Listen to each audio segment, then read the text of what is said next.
Let's learn how to install a Zooz ZEN74 toggle dimmer switch. This is a Z-Wave smart switch that connects to a hub. The hub can be configured to allow for different lighting scenes, automations, and remote control of your switch. The first step is to identify and turn off the breaker for your switch. Next, remove the cover plate.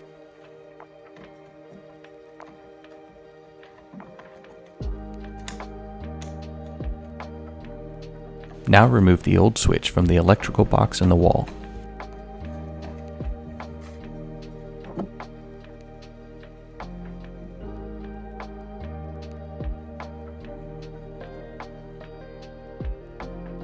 Use a non-contact voltage tester to verify that the power is off.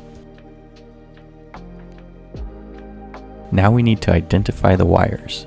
In my case, I have the line, which would be the hot wire coming into the switch, the load, which is the wire going out to the light fixture, a bundle of neutrals, which will include the wire returning from the light fixture, and a bare copper wire, which is our ground. The back of the Zooz switch has a terminal for the line, a terminal for the load,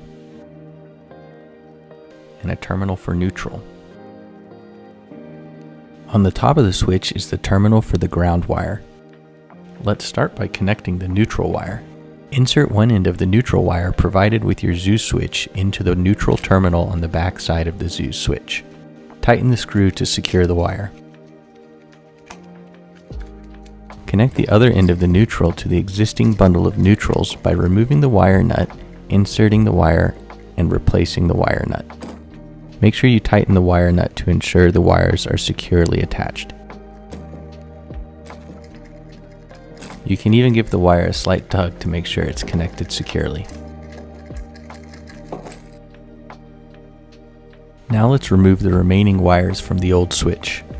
Make sure you keep track of which is line and which is load. You can use the stickers provided with your Zooz switch to help with this.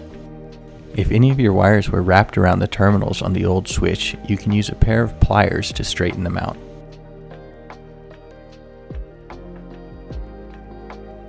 Next, we'll connect the ground, line, and load wires.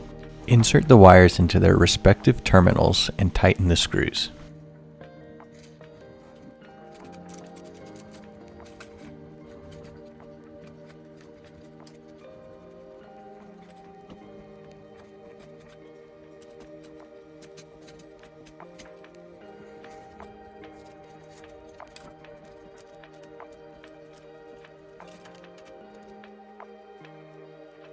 Push the wires and the switch back into the electrical box.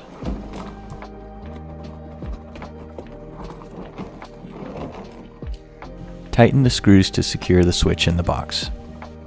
Before fully tightening the screws is a good time to verify the switch is straight and level.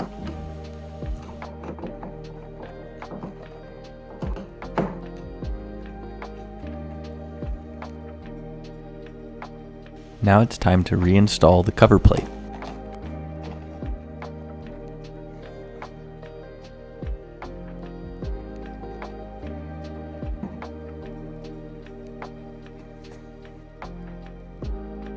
Now turn the breaker back on.